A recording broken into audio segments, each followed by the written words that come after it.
dengan ucapan Alhamdulillahirabbil alamin. Salawat dan salam atas junjungan kita Nabi besar Muhammad sallallahu alaihi wasallam. Allahumma salli ala sayyidina Muhammad wa ala ali sayyidina Muhammad. Alhamdulillah, kita sudah sampai di bulan Rajab. Hari ini tanggal berapa? Sudah tanggal 4 bulan Rajab.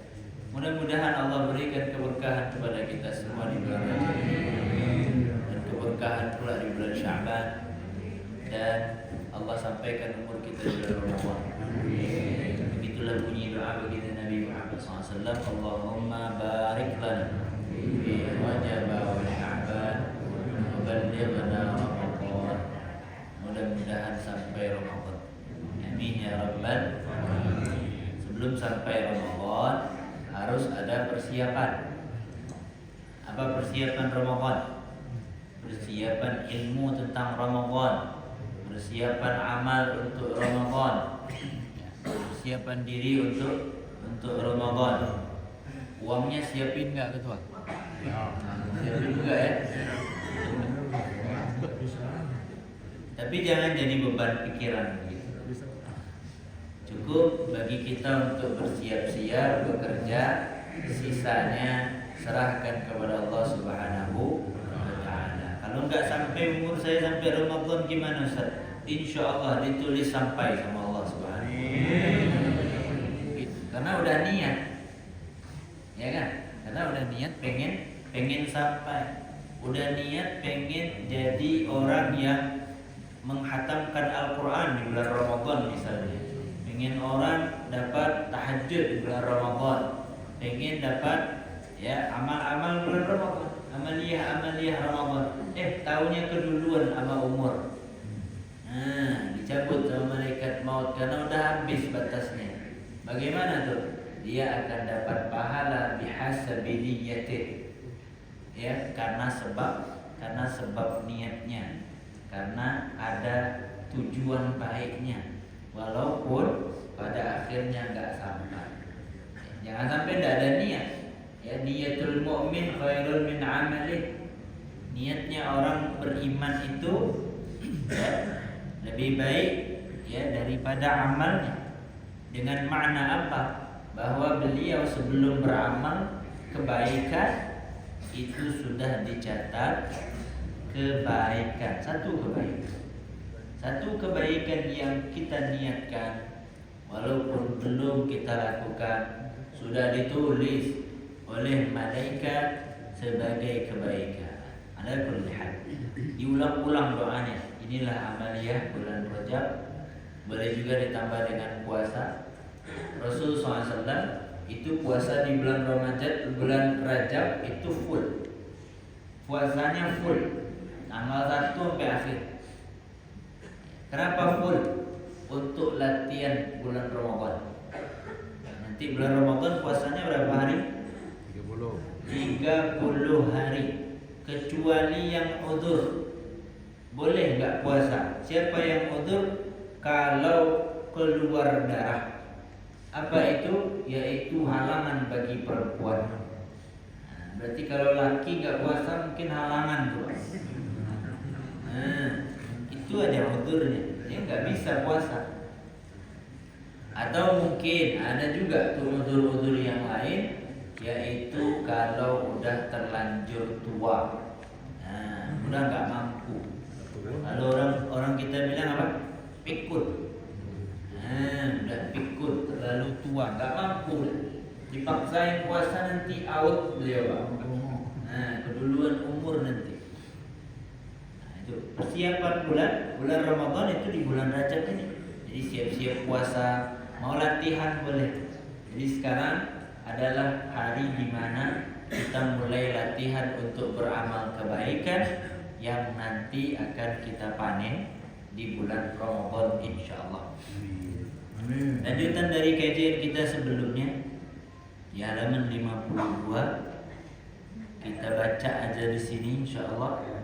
Kita habiskan nabi-nabi yang wajib kita imani. Selain wajib kita imani, berusahalah sedikit-sedikit untuk meniru bagaimana cara mereka hidup di muka bumi Allah Subhanahu wa taala ini. Yaitu poin ke-22, Nabi Zakaria alaihi salam. Ini yang terakhir ini, dia disebutkan ada 4 orang nabi yang ujiannya begitu berat, ujiannya begitu besar. Nabi Zakaria, Nabi Yahya alaihi salam, dan Nabi Isa alaihi salam, dan terakhir baginda Nabi Muhammad sallallahu alaihi wasallam. Kita baca satu dulu di sini, bagaimana ujian berat apa yang beliau rasakan. Zakaria wa huwa min dzurriyyati Sulaiman. Nabi Zakaria alaihi salam, beliau adalah zuriatnya atau keturunan daripada Nabi Sulaiman alaihi salam. Wa kana al-hibrul kabir. Nabi Zakaria adalah tokoh agama terkemuka di kaum Bani Israel. Wa huwa alladhi yuqarribul qurban fi Baitul Maqdis. Beliau sering katanya berkurban di Baitul Maqdis. Jadi kalau seandainya ada orang-orang yang kesusahan, ya, orang-orang yang enggak punya kemampuan, sama Nabi Zakaria dibantu. Ya, pengurus masjid lah kira-kira. Ketua masjid. Lebih kurang begitulah. Tapi enggak resmi kalau dulu ya. Kalau sekarang ada DKM. Dewan Kemakmuran Masjid. Beliau juga begitu. Nabi Zakaria alaihi salam menghabiskan hidupnya untuk mengurus Baitul Maqdis, yaitu yang sekarang kita kenal dengan apa namanya? Baitul Maqdis ya, di Palestina sana. Al-Aqsa. Yang biasa kita kenal dengan Al-Aqsa. Baitul Maqdis, rumah suci artinya. Bait itu rumah, Al-Maqdis itu suci. Wa yatlu alaihimut Taurat, dan beliau juga suka membacakan kitab Taurat kepada umatnya. Artinya ya suka kasih kajian kepada umatnya. Tapi malam Masya Allah ya, wa mata syahidan, beliau mati dibunuh oleh kaumnya sendiri. Mati dibunuh ya, dibunuh oleh kaumnya. Nunjukin benar ya sama orang bahwa jangan melanggar perintah Allah, marah dibunuh. Nah, ini resiko namanya ya, resiko para nabi ya, bahwa kalau sudah menyuarakan kebenaran, walaupun kematian akan tetap kita suarakan. Itu resiko sudah. Jadi resiko untuk menyuarakan kebaikan ya, walaupun kematian kita pun insya Allah sanggup gitu. Begitulah bentuknya ya. Nabi-nabi terdahulu juga begitu. Cuma sekarang kita kalau udah mau menyuarakan kebenaran biasanya tahan-tahan. Nanti dipecat Ustaz sayanya. Janganlah. Jangan yang itu, singgung-singgung yang lain aja. Nanti dipecat. Banyak takutnya gitu. Banyak takutnya kita. Ya, takut kepada ya makhluk Allah Subhanahu wa taala. Padahal Allah bisa aja menggantinya. Allah bisa aja ganti. Kalau seandainya dipecat di sini, insya Allah Allah buka jalan yang lain. Kenapa takut? Begitu yang terjadi ya kepada nabi-nabi terdahulu. Nabi Zakaria alaihi salam juga beliau punya masalah di dalam keluarganya, yaitu lama dapat anak, sehingga sampai pada akhirnya beliau berdoa di mihrabnya yang biasa Siti Maryam berdoa. Jadi ya, Siti Maryam itu biasa berdoa di mihrab. Tempat mihrab itu ini Pak, ini mihrab namanya. Kayak gini nah, mihrab namanya. Cuman mihrab itu kalau di Arab dia nggak seluas ini. Mihrabnya cuman seukuran badan kita, kecil. Ya biar lebih apa? Kalau mihrab itu kecil, itu lebih terasa khusyuknya. Kalau berdoa juga khusyuk. Kalau luas kan, kalau ada yang lewat juga kita mikir terganggu khusyuknya gitu. Di mihrab kalau di daerah Arab itu kecil-kecil, seukuran badan kita. Jadi kalau mau ngambil tabarukan misalnya, kalau seandainya kita melihat mihrab kecil seperti itu, nah cobalah untuk sholat sunnah 2 rakaat di situ. Tabarukan, ambil berkah. Ya, ngambil berkah, sholat 2 rakaat dengan niat sholat sunnah mutlak saja. Atau sholat sunnah tahiyatul masjid, mengambil berkah daripada tempatnya. Inilah dasar daripada mengambil berkah. Jadi Nabi Zakaria alaihi salam pernah nanya kepada Siti Maryam. Ya, waktu Nabi Zakaria melihat setiap hari itu ada makanan baru terus di tempat Maryam. Makanan baru, segar, buah-buahan yang segar. Yang kalau seandainya enggak musim waktu itu musim. Sekarang enggak musim apa Pak? Kalau buah-buahan. Sekarang kan lagi musim durian ya. Lagi musim rambutan. Sekarang tuh lagi nggak musim apa misalnya duku udah nggak ada. Nah, tapi kalau Siti Maryam itu selalu update makanan-makanan terbaru begitu. Sampai pada akhirnya membuat Nabi Zakaria alaihi salam bertanya-tanya, "Ya Maryam, anna laki hada?" Wahai Maryam, dari mana kau dapatkan makanan ini? Qalat huwa min 'indillah. Kata Siti Maryam, ini dari Allah. Qalat huwa min 'indillah, innallaha yarzuqu man yasha' bighairi hisab. Allah tuh kalau ngasih orang tanpa jalan yang dia kira-kira pun bisa. Asal Allah mau kasih. Ya. Kemudian apa? Hunalika da'a Zakaria rabbah. Hunalika da'a Zakaria rabbah. Di tempat itulah Nabi Zakaria berdoa juga. Bagaimana Siti Maryam suka berdoa di tempat itu, di mihrab tadi. Nah, Nabi Zakaria itu coba untuk berdoa juga. Nah, disinilah dasar daripada tabarukan itu. Jadi kalau seandainya kita mau ngambil tabarukan itu boleh dari para ulama. Bukan artinya kita syirik, tidak. Tabarukan itu bukan syirik. Asal kita berkeyakinan tetap bahwa yang memberikan adalah Allah Subhanahu wa taala. Tapi dari cerita tadi itu Siti Maryam dapat kebaikan berdoa di tempat itu, Nabi Zakaria pun pengen dapat kebaikan dengan jalan mengambil tabarukan daripada tempatnya Siti Maryam berdoa. Di situ beliau berdoa. Doanya apa?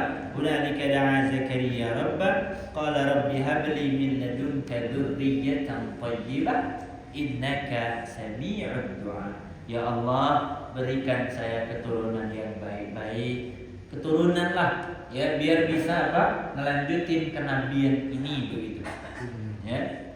Hunalika da'a, terus ayatnya apa? Qala rabbi habli min ladunka dzurriyyatan thayyibah innaka sami'ud du'a. Sesungguhnya engkau adalah yang mendengarkan doa-doa. Terus fanadatul malaikatu wa huwa qa'imun yusalli fil mihrab.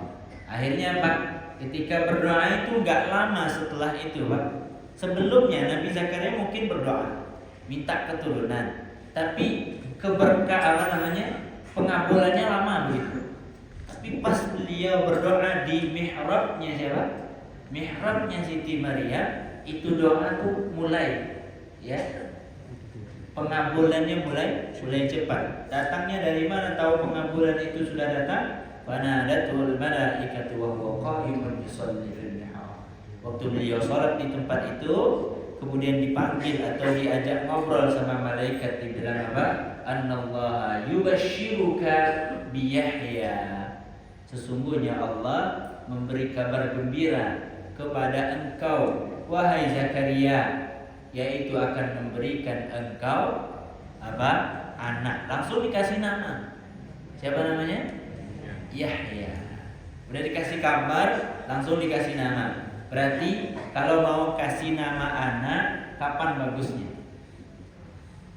Boleh sebelum lahir, yang boleh juga 7 hari setelah beliau lahir. Mau di awal hari juga tidak masalah. Nabi Zakaria anaknya udah punya nama. Kapan? Sebelum ada malah. Namanya siapa? Yahya. Habis sholat langsung ngasih tahu sama istri, tadi saya dapat wahyu bahwa kita akan dapat anak. Tapi ya bikin kaget. Umur kalau kita sekarang nih Pak, umur 80 tahun dapat kabar bakalan punya anak, itu gimana ceritanya tuh Pak? Ya, baru ketemu 2 bulan mungkin udah out kita, ya kan? Agak khawatir gitu. Kok bisa kecolongan gitu ya, umur 80 tahun kok kecolongan? Artinya masih bisa gitu kan, asal Allah mau, Allah menghendaki pasti bisa. Ya. Nah, Nabi Zakaria di umur yang tua beliau apa? Beliau berdoa kepada Allah dan dikabulkan doanya oleh Allah Subhanahu wa taala dan diberikan anak. Beliau juga seorang nabi yang mulia Masya Allah dan diberi nama dengan Yahya. Ya, anaknya saleh, anak yang Masya Allah. Tapi nanti kita lihat di sini Nabi Zakaria, Nabi Yahya ini bagaimana? Ya, waqila innahu wulida qabla al-masih bi 3 sinin. Disebutkan bahwa beliau ini Nabi Yahya itu lahir sebelum Nabi Allah Isa 3 tahun. Jadi beliau lebih tua 3 tahun dari Nabi Isa alaihissalam, yaitu anak daripada Nabi Zakaria. Nabi Isa nanti anak daripada Siti Maryam. Ya, masih keluarga kan? Karena Nabi Zakaria ini paman daripada Siti Maryam, pamannya langsung. Jadi keluarga beliau ini, jadi pamannya Nabi, anaknya Nabi, Masya Allah, luar biasa, keberkahan hidup. Ini karunia dari Allah Subhanahu wa taala. Ya, kita juga nggak boleh iri, ya kan? Kenapa bukan saya aja yang keluarga Nabi kan gitu? Atau siapalah gitu ya? Kenapa bukan saya aja jadi presiden kan gitu? Nah, itu sudah ketentuan Allah Subhanahu wa taala. Ya. Tapi mengenaskan, Masya Allah, wa mata syahidan. Nabi Yahya juga dibunuh oleh umatnya. Dan ini sangat muda. Beliau meninggalnya umur 30 tahun. Sangat muda. Ya, beliau dibunuh oleh kaumnya sendiri, yaitu kaum Bani Israel. Mereka tidak suka kebaikan, itu intinya sebenarnya. Tidak suka kebaikan. Lagi-lagi Bani Israel ya Pak ya. Nah, dari dulu bikin ulah sampai sekarang ya kan. Dari dulu bikin naudzubillah. Dari dulu memang bikin ulah. Gak main-main dibunuh loh Nabi. Kita aja mikir, nih kita alhamdulillah ya, kita jadi orang Indonesia nih Pak. Walaupun kadang mikir kalau untuk prestasi kita nggak besar-besar amat lah, tapi alhamdulillah kita punya akhlak tuh masih luar biasa. Walaupun bagaimanapun kita di Indonesia ini sama guru-guru tuh masih sopan, ya kan? Nggak berani lah sampai ngebunuh kayak begini. Sama kiai-kiai, sama ulama-ulama, masih ada lah kita rasa hormatnya. Tapi ini jangankan rasa hormat, udah nggak ada rasa hormat kalau sampai dibunuh. Sampai dibunuh. Nah ini semua nih kalau dilihat dari rentetan awal kita cerita para nabi, ini yang akhir-akhir nih yang cobaannya berat semua nih. Dari Nabi Zakaria alaihissalam dibunuh sama umatnya sendiri, padahal beliau suka bersedekah kepada umatnya, suka memberi kepada umatnya, bukan memberi hal yang bentuk yang ekonomi, tapi juga dalam jasmani, rohani mereka juga ya diberikan diberikan asupan. Tapi apa balasan mereka? Balasan mereka yaitu dibunuh. Alhamdulillah. Kemudian yang ke-24 Nabi Isa alaihissalam. Nah, ini juga ya Nabi Isa alaihissalam menurut apa yang diterangkan oleh Al-Quran, beliau masih hidup sampai saat ini. Menurut keterangan Al-Quran bahwa beliau punya punya kawan, punya teman. Jadi beliau waktu dikejar oleh Bani Israel, Allah Subhanahu wa taala angkat beliau Kemudian yang temannya tadi itu diserupakan mirip seperti Nabi Allah Isa alaihissalam, dan itulah gambaran salib saat ini. Ya, jadi yang mirip tadi sama Nabi Allah Isa alaihissalam diambil kemudian disalib sama siapa? Sama Bani Israel. Dia berpikirnya apa? Kalau disalib, ya terus disembah, ya biar dia nggak kemana-mana lagi, karena ini orang suci. Daripada dia kabur, mending kita ikat aja, gitu. Nggak, tujuannya tuh aneh ya. Masa mau baik tapi dengan tindakan anarkis kan gitu.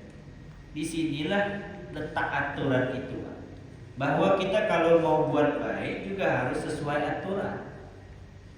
Dulu kita kenal dengan istilah apa, seorang pahlawan yang dia dapat membantu orang banyak tapi caranya agak aneh. Mungkin pernah dengar nama Robin Hood. Pernah dengar nama itu? Dia bantuin orang tapi maling. Baik apa enggak itu? Baik apa enggak itu?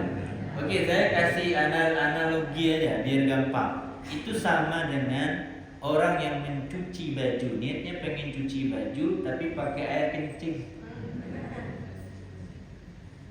Berarti kebaikan ada aturan kan?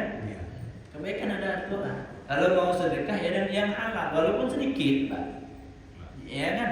Yang penting ikhlas, yang penting tulus karena Allah Subhanahu wa taala. Bukan karena apa? Bukan karena pengen bantu orang banyak dan lain sebagainya. Ya. Ala kulli hal. Artinya apa? Kebaikan ada aturan. Jangan sampai nanti berpikir asal baik udah bahas. Ya, sama ini kan.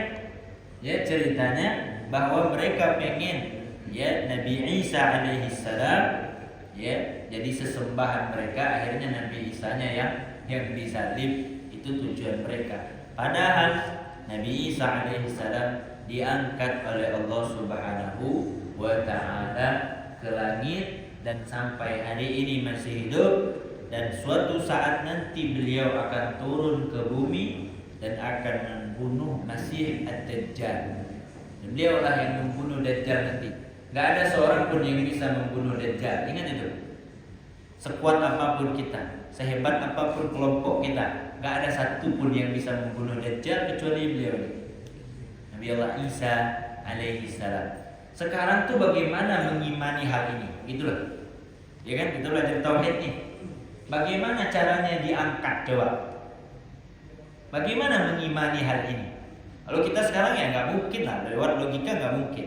Tapi melalui iman mungkin. Apa yang Allah nggak bisa, coba? Itu aja. Jelas insya Allah. Semua yang Allah inginkan pasti bisa. Itulah hati orang beriman. Jadi kalau Al-Quran mengabarkan kepada kita bahwa Nabi Isa diangkat, Nabi Isa diselamatkan oleh Allah Subhanahu wa taala, dan beliau nanti akan membunuh Dajjal. Apa tugas kita sebagai orang yang beriman? Percaya dan yakin bahwa itu benar-benar terjadi. Sekarang belum, Pak. Belum turun tuh beliau. Dan nanti kalau beliau turun, kita wajib mengikut beliau, dan beliau akan melaksanakan syariat baginda Nabi Muhammad SAW. Syariatnya sama, ajarannya sama, sholatnya sama, ibadahnya semua sama. Beliau tidak mengubah apapun dalam syariat Nabi Muhammad SAW. Ya, jadi kalau ada yang ngaku-ngaku nanti turun dari langit misalnya, kata dia Nabi Isa, itu bohong ya. Itu udah mungkin yang kita filmkan mungkin ya. Tapi agak serem, Pak, kalau ketemu situasi ini. Ya, berarti udah habis sudah masa kita. Udah akhir zaman betul-betulan kalau lihat Nabi Allah Isa dari langit turun. Udah kayak film kan. Kalau kita lihat film itu masuk akal karena apa? Karena disetting. Tapi kalau yang beneran seperti itu gimana? Dan Nabi Allah Isa alaihi salam ya yang akan nanti membunuh Dajjal. Tidak ada seorang pun. Jangan sok-sokan lah kalau sekarang kita mau bunuh Dajjal ya. Apa kalah bisa? Mau udah ditentuin orangnya loh. Siapa? Nabi Allah Isa alaihi salam. Beliau ini siapa?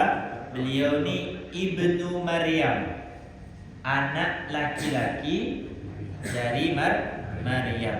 Ini sering jadi apa ya? Lakop atau istilah ibnu dan bintu ini kadang jadi polemik di dalam masyarakat. Saya pengen tunjukin ini cuman bahasa saja ya. Ini belajar bahasa. Jadi ibnu ini adalah maksudnya anak laki-laki. Saat Nabi Isa itu adalah anak laki-laki. Di depannya namanya siapa? Maryam. Isa bin Maryam. Ada sebagian orang katanya Isa binti Maryam. Iya kan? Karena binti itu balik ke Maryam katanya. Ini salah bahasa namanya. Kalau dalam bahasa ya, nama dulu habis itu ibninya ya, tergantung siapa di situ nih. Di awalnya siapa? Misalnya perempuan binti berarti. Kalau dia laki-laki ibni. Ini bingung nih kan? Jadi istilah bahasa ibni artinya anak laki-laki. Kalau bintu itu anak perempuan. Lihat Al-Quran nyebutin Isa bin Maryam. Isa bin Maryam. Maryam perempuan kan? Ya, Siti Maryam itu perempuan. Nah, anaknya laki-laki. Jadi Isa bin Maryam. Nabi Isa itu adalah anak laki-laki dari Siti Maryam. Beliau ini Siti Maryam ini siapa? Ulama sepakat beliau adalah waliyah. Tahu istilah waliyah Pak? Kalau laki-laki wali. Nah, kalau perempuan waliyah. Waliyah itu apa Ustaz? Orang yang dekat dengan Allah Subhanahu wa taala. Doanya gampang kabul. Ya, beliau hidupnya berkah. Iya kan? Bahasa bisa cuman berdoa datang makanan gitu loh. Ini udah di luar kebiasaan. Oh, langsung datang. Doa dari siapa dari mana? Langsung lagi doa langsung datangin gitu. Berarti luar biasa doanya kan. Makanannya dari langit gitu loh. Makanannya dari langit berupa buah-buahan segar kata ulama, buah-buahan yang enggak biasa berbuah dan berbuah. Nah, ini ulama sepakat beliau bukan nabi. Jadi Maryam bukan nabi karena syarat nabi kemarin harus laki-laki. Enggak boleh yang perempuan. Nah, terus apa status beliau? Beliau distatuskan oleh ulama sebagai waliyah. Orang yang dekat dengan Allah Subhanahu wa ta'ala. Dekat karena ibadahnya, karena jaga dirinya, enggak pernah ketemu laki-laki, enggak pernah ketemu laki-laki. Beliau perempuan tapi enggak pernah ketemu laki-laki. Suka beribadah kepada Allah Subhanahu wa ta'ala. Tapi ya begitu. Ya, ketika beliau dengan kesolehannya, terkenal dengan baiknya, Masya Allah, Allah uji beliau. Ya, Allah uji beliau dengan apa? Allah tiupkan ruh, Allah titipkan ruh ke dalam perutnya. Ya, ini mungkin apa enggak nih? Ibu-ibu ya tidak punya suami tapi dapat anak gitu kan? Kalau sekarang mah nggak mungkin Pak. Jangan dicoba gitu loh maksudnya. Ya nggak mungkin, ya nggak bakalan kalau sekarang. Ini sebagai tanda saja bahwa Allah bisa menandakan hal ini, Allah bisa melakukan hal ini. Ya, kepada siapapun Allah berkehendak. Nanti diajarin di sini lihat. Wa huwa abdullah wa rasuluh. Beliau Nabi Allah Isa adalah hambanya Allah dan utusan Allah. Wal kalimatuh. Beliau adalah kalimat Allah. Maksudnya apa? Allah sebutkan apa namanya? Jadi anak jadi gitu. Allah sebutkan jadi ya. Jadi allati alqaha ila Maryam wa ruhan minhu, yang Allah titipkan kepada Siti Maryam dan sebagai roh wa akhiru anbiya'illah wa rasulih min Bani Israel. Beliau adalah terakhir daripada nabi dari kelompok Bani Israel. Jadi beliau ini nabi terakhir dari Bani Israel, karena Nabi Muhammad SAW dari Arab, ya, keturunan Arab, bukan keturunan Israel, ya, keturunan Yahudi, ya, keturunan Yahudi kalau kita sekarang. Walaqabahu al-Masih, beliau digelar dengan al-Masih. Nah, apa nih al-Masih? Ya, al-Masih itu ya artinya sama lah, ya. Wa ismu bil Ibriyah, ya, Ibrani, bahasa Ibrani. Nama beliau ini Yesua, ya, namanya banyak, ya, Yesua pakai ain, Yesua.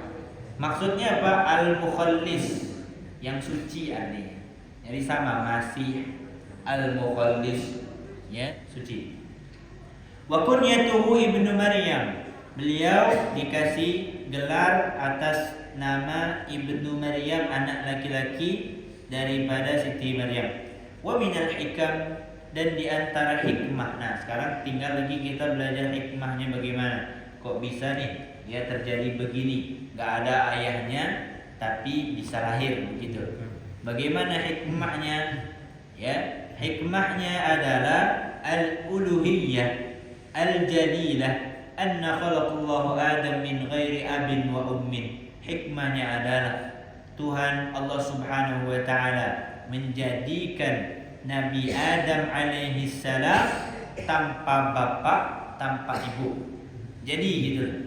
Tanpa bapak, tanpa ibu, jadi. Wa khalaqa Isa min ghairi abin, dan Allah menjadikan Nabi Allah Isa tanpa bapak. Jadi juga. Wa khalaqa baqiyatul insan min abin wa ummin, dan Allah juga mampu menjadikan manusia yang lainnya ada bapak, ada ibunya. Berarti hebat apa enggak, kan gitu? Hebat betul gitu. Bisa jadikan yang tanpa bapak, tanpa ibu. Jadi yang ada ibu aja nggak ada bapak, jadi juga yang ada bapak, yang ada ibu, oh, apalagi lebih jelas, ya, ada turunannya begitu. Begini kalau orang beriman memandangnya bahwa Allah Maha Kuasa. Tapi kalau orang yang sinis, orang yang nggak punya iman, dia mandangnya mungkin negatif ini. Ah, ngapain Tuhan ngelakuin itu? Begitulah suara-suara negatif dari dulu. Ya, suara-suara sumbang kalau orang bilangnya. Suara-suara sumbang itu bagaimana? Bahwa semua yang dibuat oleh Allah dipandangnya buruk begitu. Dipandangnya aja jelek. Kenapa sih Allah buat ini nyamuk ini? Kenapa sih Allah jadikan binatang, mohon maaf, babi itu? Gitu. Selalu berpikiran negatif. Tapi orang-orang yang beriman berpikiran positif kepada Allah dan hidupnya diberkahi oleh Allah Subhanahu wa taala. Kemudian yang terakhir, yang ke-25, Nabiyuna Muhammadun sallallahu alaihi wasallam khatamul anbiya, beliau adalah penutup daripada segala nabi, wal mursalin, dan kepada para rasul, wa sayyidil awwalin wal akhirin, beliau adalah penghulu dari yang orang-orang pertama dan orang-orang terakhir, Nabi Muhammad SAW. Kita baca cepat ini sengaja biar apa? Biar tidak terlalu lama kita baca kitab ini. Jadi ini adalah bagian terakhir daripada para nabi. Itu adalah Nabi Muhammad SAW. Arsalahullahu kafatan linnas wa rahmatan lil alamin. Allah utus beliau untuk seluruh lapisan manusia. Jadi untuk sekarang, dari awal Nabi Muhammad SAW sampai nanti hari kiamat, itu semua harus ngikut apa yang diajarkan oleh baginda Nabi Muhammad SAW, tanpa perlu kita ngebantah. Kenapa ya harus puasa sunnah? Kenapa ya harus berzikir misalnya? Kenapa ya wuduknya cuci muka dulu? Padahal kan yang buang angin apa? Yang buang angin di bawah, tapi yang dicuci muka. Itu kalau ada aja tuh Pak pertanyaan-pertanyaan itu yang ya kalau mau kasih jawaban gampang aja Pak. Kalau Bapak sakit kepala yang disuntik apa? Hah? Kalau lagi sakit kepala yang disuntik apa? Kepalanya apa bentatnya? Ayo udah, jangan usah ribet udah. Iya kan? Kalau Allah udah begitu, udah aturannya udah ikutin aja. Cuman ada sebagian orang tuh nanya-nanya, kenapa ya sholat tuh 2 rakaat misalnya ya kan? Kenapa sholat tuh sekian? Kenapa? Salah satunya mungkin untuk kita jawabnya yang gampang itu adalah begitulah Allah maunya. Begitulah Allah atur. Allah tahu kemampuan kita.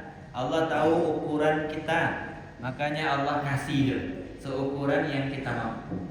Makanya kita buat. Udahlah sholat subuh ini. Sholat subuh ini paling gampang. Berapa rakaat?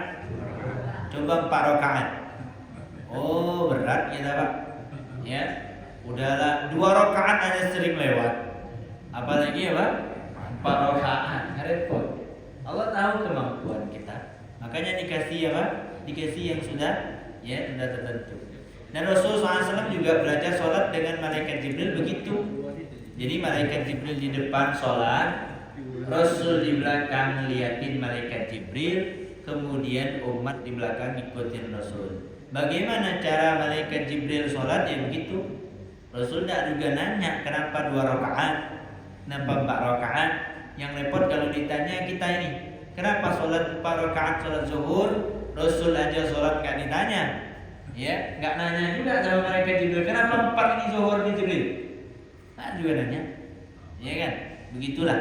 Ada sesuatu yang hanya perlu kita imani saja, kita ikuti, kita jalani.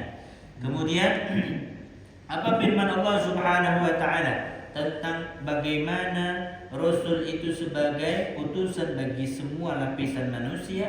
Wa ma arsalnaka illa kafatan linnas. Tidak kami utus engkau wahai Muhammad kecuali menjadi apa? Kafatan linnas, menjadi ya utusan untuk seluruh bagian manusia. Wa ma arsalnaka illa rahmatan lil alamin. Dan tidaklah kami utus engkau wahai Muhammad kecuali untuk menjadi rahmat bagi seluruh alam. Kita lihat, waqala sallallahu alaihi wasallam, "Mathali wa mathalul anbiya min qabli kamathali rajulin bana bunyanan fa ahsanahu wa ajmalahu illa mawdi'a labinatin min zawiyatin min zawayahu faja'ala an-nasu yatufuna bihi ويعجبون له ويقولون هلا وضعت هذه اللبنة فأنا اللبنة وأنا خاتم النبيين." Tentang Nabi Muhammad SAW ini, waktu beliau menyampaikan bagaimana perumpamaanku, kata beliau, perumpamaanku dan para nabi sebelumku ibarat seseorang yang membangun sebuah bangunan. Orang tersebut memperbaikinya, kemudian memperindah bangunannya. Hanya saja terdapat satu tempat batu di salah satu sudut bangunannya. Orang-orang pun mengelilingi bangunan yang sangat indah itu sambil terkagum-kagum dengan keindahannya, seraya berkata kepadanya, "Tidakkah kamu letakkan batu bata itu di tempat ini agar terlihat lebih indah?" Kata Rasulullah SAW, "Akulah batu bata tersebut." Jadi kayak bahasa Rasul itu begini, kalau seandainya ada orang dibikin rumah, tapi ada yang satu disisain, belum ditaruh batu gitu. Nah, jadi untuk penyempurnanya gimana? Yaitu baginda Nabi Muhammad SAW, "Wa ana khatamun nabiyyin," dan sayalah penutup daripada seluruh para nabi. Nah, pertanyaan lagi nih, sekarang kenapa 25 saja yang wajib kita ketahui? Yang lain kan banyak nabi. Disebutkan juga ya, di sebagian tempat diceritakan juga oleh baginda Nabi Muhammad SAW dalam hadisnya. Tapi yang wajib kita ketahui hanya apa? Hanya 25. Kita lihat di sini, wa haula'ir rasul. Wa haula'ur rasul sallallahu alaihim wa ala alihim qad jaa dzikruhum fil Qur'an, dan mereka semua para nabi ini sudah disebutkan dalam Al-Qur'an. Ini untuk mengingat gampangnya nanti kata beliau 18 rasulan madhkuruna fi suratil an'am. 18 rasul disebutkan dalam satu surah, yaitu surah Al-An'am. Ini gampangnya nih. Gampangnya kalau mau tahu nabi dan rasul itu di mana disebutin. Untuk yang pertama, 18 orang ada di surah Al-An'am. Kemudian wa sab'atun akharuna fi iddati ayat, untuk yang 7-nya itu disebutkan secara terpisah di ayat-ayat yang lain. Di sini semua disebutin ya, beberapa ayat menyebutkan tentang para nabi yang kita baca dari kemarin itu, dari Nabi Adam alaihi salam sampai baginda Nabi Muhammad sallallahu alaihi wasallam. Ini ayatnya di depan. Masih ada waktu kita, Pak? Baca tutup di sini ini. Ya, 13 menit. 13 menit satu ini lagi. Satu halaman lagi dah. Pada ngantuk ya, Pak ya. Sudah ngantuk ya? Menghayat. Ini musim lagi dingin ya kan. Hujan-hujan AC-nya kencang pula kan. Ya. Oke lah. Kita lihatlah. Ya, kita lihat bagaimana baginda Nabi Muhammad. Ya, Nabi Muhammad ini kalau tadi kita bilang ujian-ujian besar, Nabi Muhammad SAW ujiannya juga besar. Salah satu hikmah kenapa Rasul hijrah ke Madinah itu adalah karena ada ancaman dibunuh, Pak. Jadi kaum Quraisy ketika itu sudah apa? Sudah punya rencana, plan. Apa plannya? Kita akan bunuh Muhammad. Bagaimana caranya? Kata ketua Quraisy. Kata mereka, gini aja. Kita patungan. Hasil patungan kita akan jadi upah atau hadiah bagi yang mampu untuk menangkap Muhammad. Begitu kata mereka. Pasti kumpulin dapat berapa? Ada 100 kepala unta. Ada 100 unta. 100 unta berapa tuh kira-kira Pak duitnya? 100 mobil Pajero lah kira-kira. Dikit apa banyak tuh? Kalau kita nih dibikin sayembara, hadiahnya 100 mobil Pajero. Semangat gak tuh? Oh semangat. Sampai orang yang gak niat pun, gak benci sama Nabi Muhammad, jadi mulai benci, Pak. Gara-gara 100 Pajero. Karena sayembaranya besar. Ya, jadi itulah yang menyebabkan baginda Nabi Muhammad SAW pada akhirnya hijrah itu. Ya, nah awalnya nggak mau hijrah, dan ini kan berita udah terdengar di mana-mana. Udah kalau mungkin zaman sekarang udah media sosial udah melihat bahwa ini orang diburu gitu, dan Rasul nggak mau ngambil keputusan kecuali ada ya perintah dari Allah Subhanahu wa ta'ala. Ini ada petunjuk baru Rasul keluar. Lama tuh prosesnya. Bagaimana proses Sayyidina Ali tidur di kasurnya baginda Nabi Muhammad SAW untuk mengelabui orang Quraisy. Rasul juga selamat dari incaran orang-orang kafir, padahal rumahnya udah dikepung rumahnya. Masya Allah. Ya, udah dikepung rumahnya. Nah, ini ada satu doa yang Rasul ucapkan waktu lepas dari kepungan kaum Quraisy. Jadi waktu Rasul keluar disuruh oleh Allah Subhanahu wa taala bersama Abu Bakar As-Siddiq ketika itu. Jadi apa? Rasul SAW sebelum keluar mengucapkan kalimat ini, syahatil wujuh. Syahatil wujuh. Syahatil wujuh. Itu ucapan Rasul. Pendek, Pak. Syahatil wujuh. Syahatil wujuh. Syahatil wujuh. Itu diucapin sama Rasul SAW. Artinya apa nih? Hilangkan pandangan mereka. nggak lihat Pak. Itu kejadiannya lucu sekali ya Pak. Sama Rasulullah SAW ditaruhkan apa? Pasir di atas satu-satu kepala yang dilewatin. Ditaruhin pasir. Bahwa Rasul lewat, benar-benar lewat gitu nah. Dikasih tanda satu kepala. Dikasih tanda. Pas selesai lewat ada apa namanya ini juga syaitan nih ada aja dimanapun cerita. Syaitan itu bangunin orang yang apa? Yang tadi tidur. Ya sampai ketiduran. Akhirnya apa? Hehe bangun katanya. Muhammad udah pergi. Kalian ngapain tidur sini lah? Kan kami tadi udah jagain katanya gitu. Taunya apa? Rasulullah SAW dan Abu Bakar udah lewat, udah keluar, malah udah jauh, baru mereka pada bangun. Nah kalau nggak mungkin lewat kami di sini. Nggak mungkin lewat, nggak percaya. Coba pegang di atas kepala kamu tuh ada apa? Pas pegang, oh iya benar ada pasir. Nah, itulah pasir yang ditaruh Muhammad di atas kepala kalian.